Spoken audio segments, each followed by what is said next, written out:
This is an Acorn 180 demonstration. We're servicing this lift, so we thought we'd do a quick demo on how to use this and best practices. So currently this is folded up. It will not operate unless it's folded down. So it's currently parked at the bottom of the stairs. The C code there means it's charging, C is charging. So I'm gonna, you see now, unfold the footrest, fold the seat.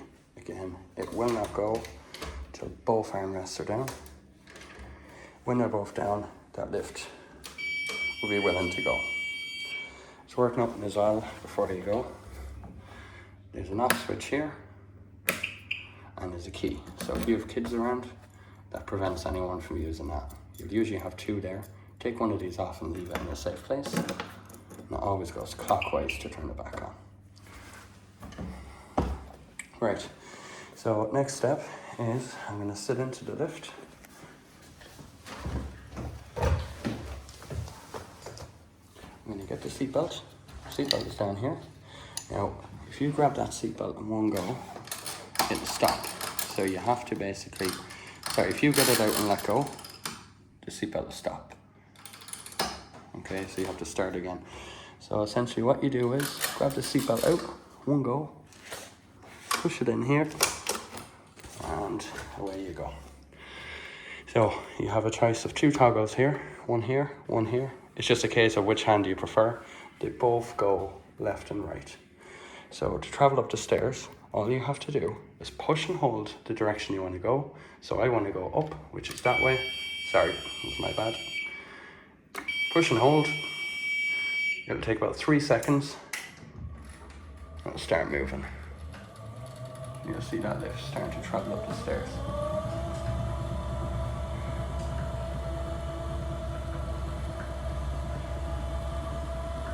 It's worth noting as well that the safety sensor is on this. So for any reason, I put my leg here, it'll stop the lift. And again, you just let go and go again.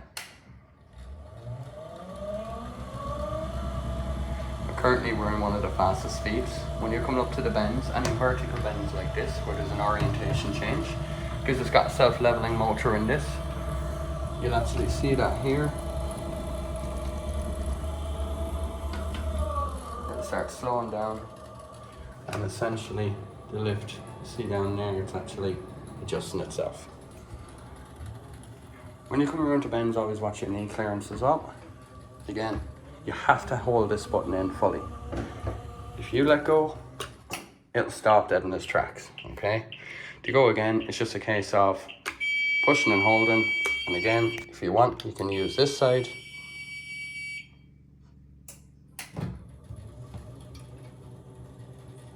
And away you go. Now, during travel on one of these, you will get the odd bump. It's a modular system. And what that means is different sections joined together, which I'll show you in a minute. And yeah, some bumps can occur initially from installation, especially if you have a new one. And usually what happens is a lot of companies will kind of give it a good grease and essentially make sure all the parts are lined up nicely. Keep going until it stops itself. Okay, the lift has now stopped itself at the top of the stairs. Now, on some models, you'll press this button again and the seat will actually turn around on its own. On this one, this is a manual swivel seat. So I'm gonna let my seatbelt stay there. Seatbelt is still here. But I'm gonna go here now. See down here at the side of the seat? See this lever? They're on both sides. Here, see this? When you actually push that lever down, that unlocks the seat. And you'll see I'll be able to turn the seat around now. So what usually if you have, obviously it's easy for me, but anyone kind of elderly who are struggling, they would use one hand here and they'll basically hold their hand there. And what they'll do then is they'll use this point here to help them turn the seat around. And essentially, there you go. Only then you'll take your belt off once you're done and dusted on that. Because now what's happened is that stairs is being blocked by that stair lift, which is good. Because if you're someone that's having issues like especially wandering at night time, dementia and all, and you're worried, like when they're upstairs and that seat is left like that, that prevents anyone falling. Essentially, it's kind of reminding that person that you have to get back in here. Anyone below can easily push this lever, as you can see there. You can push the lever there to stow the seat, okay? And yeah, so let me just put the seat back in now. Fold up the armrests, fold up this one here, and fold up this. Again, I wouldn't have the customer themselves who are using it leaning over the stairs doing that. Anyone who's below can actually do that. Now, if there's ever any faults with this lift, or with any kind of lift for that matter, what'll happen is, so for example, if I hit the safety sensor here, you have an E4. If your seat is turned on this, you have an E6. There's different codes. So when there's actually an issue with the lift, first person the engineer is going to ask you is what code is coming up on that. So right now that's C1, that means it's charging and it's in the start of the charging cycle. C4 would actually mean it's fully charged, okay? So just to cover as well with the modular system, why would you get the odd bump is, let me just show you behind the track on these. Track on these are joined in multiple sections. So you see here, around you go here, and essentially as you travel down the stairs, there's different sections as you travel down. You can see here. So that's why sometimes what you can do is you can have the odd bump on it. It's pretty normal for a modular system to have that. Again, we're at the top of the stairs. We're going to fold this out of the way. There is hand winding tools that you can use on these. I do not recommend ever using a hand winder because this stair lift is pre-programmed. So it means that stair lift knows its position at the moment.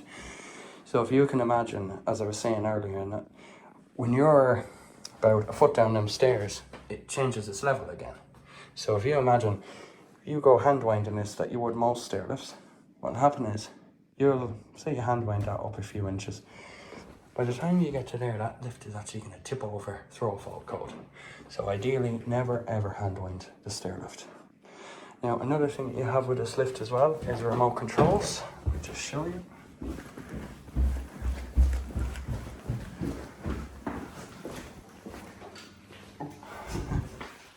So, again, you have remotes. Here is a good thing for like hooking it, like obviously not here, but somewhere upstairs. Push and hold, again, it will take a few seconds. Don't mind if you see it kind of leveling itself at the start. A lot of the time, and I'll show you these lifts, is when people are getting off. Watch this. There's a lot of movement in these. It's designed to self-orientate. And I'll just show you externally that lift traveling on the tracks as well. So you see where it's leveling here? It's currently in speed 3, going around the bend.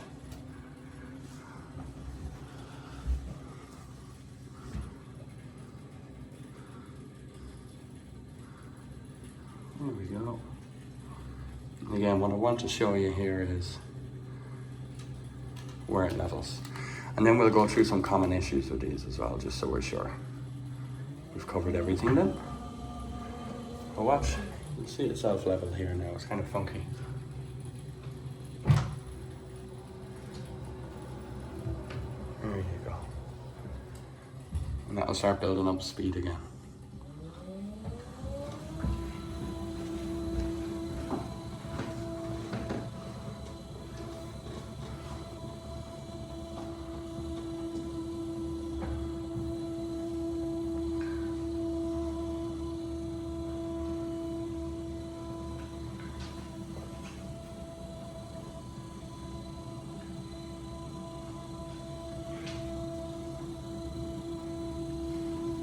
And again, it'll automatically reach its charge line at the bottom. It'll slow down for it. See a little snake thing it do on the old phones? It's that kind of a thing it'll do when it's reached the bottom. Now, sometimes what can happen as well, if people get off the lift in a certain way, it can actually not be on charge. And I'll show you this. Hear that beeping now? Ironically, A1 doesn't mean it's charging. What can happen is, see where it's charging? sometimes as they wear in, I'm just pushing this back, the pins here for the charger can sometimes, you see the top one here is not connected. The second I let go of it, it's connected again. So sometimes when people are getting off on the sweet spot, it can cause that. So what you're better off doing, if you ever have a stair lift beeping at the top of the stairs, just give it a pull. Probably wise to get an engineer called out to get these adjusted. They're very easy, just a couple of Phillips, and you have to take this off. But again, maybe a professional. Now another issue is if you get, there's a common thing that can happen called an F1, where the relay can stick on the lift. And usually, again, a temporary workaround on that, if you ever get an F1 on one of these, fold it down, fold it up hard, there's a relay in there and that usually activates it. So again, we've covered the swiveling, you've got your armrests, your seatbelt side of it, your key, your error codes, you have all these safety edges around it, your underpan, all of that. If you swivel the seat, you get a different fold, etc. That completes the demonstration of the Acorn 180 and some tips as well. Thanks a million. Bye.